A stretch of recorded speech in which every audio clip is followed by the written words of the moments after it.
Өдрийн сонин Солонгон аашдын өвдөс пэйж хуудасаар уламжлалт хоолны контент бүтээгч Ананда. Би бусдын адил энгийн л амьдарч яваа нэгэн.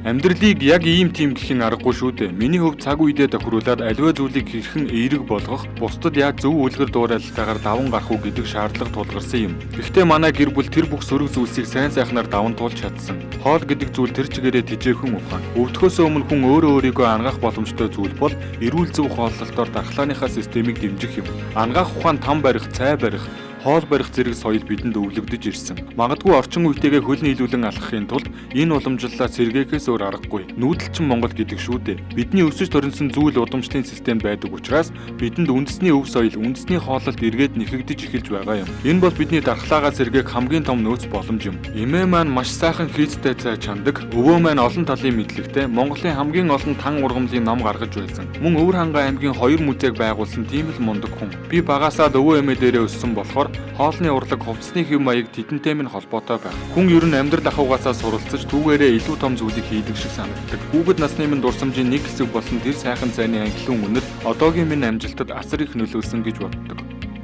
Монгол Улсын их сургуулийн багш доктор Анх Баяр чулуун дэргүүтэй түүхчид архивын баримтаар дураараа дүргсэн.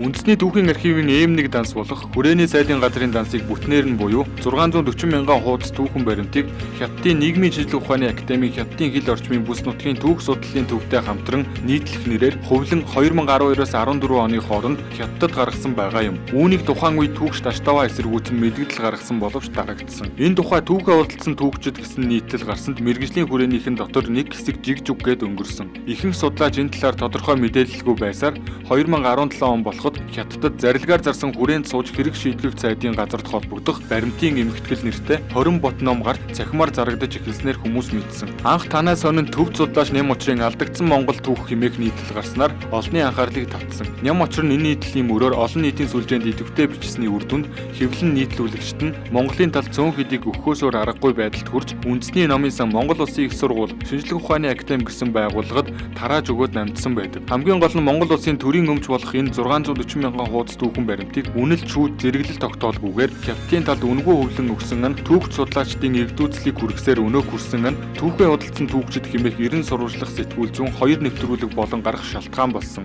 Төрийн нөөцийн тухай хүлд хамаарахгүйгээд манжийн иргэшээлийн үеийн гол толгой дансыг Хятадд хуулбарлаж өгөхийг зөвтгөж болохгүй. Харин Үлзийбаатаргай чулуун сайд нар нугалбар бус хуулах данс байсан гэдэг үгээр ард түмний толгойг угаагаад байгаа юм. Нугалбар гэдэг нь улс хооронд харилцан солилцож буй захидал бичгүүд юм. Тэгэхээр хүрээн сайдын дансанд ирсэн нугалбар байна уу гэхээс илгээсэн бичгүүд нь зорилтод газраа байна уу гэхээс яамандаа үлдэхгүй. Тухайн үед албан хэргийг ойлгомжтой болгохын тулд ирсэн явсан бичгүүдийг тусгай дансанд бичээж нар өдөр дараалалаар нь хуулж үлддэг байсныг хуулга данс гээд байгаа юм. Энэ үүднээс харах юм бол хуулга данс гэдэг нь хамгийн чухал эмх зэгстэй зүйл болж хувирч байгаа юм. Үүнийг чухал биш гэж хэлж байгаа бол тэр хүн түүхч биш.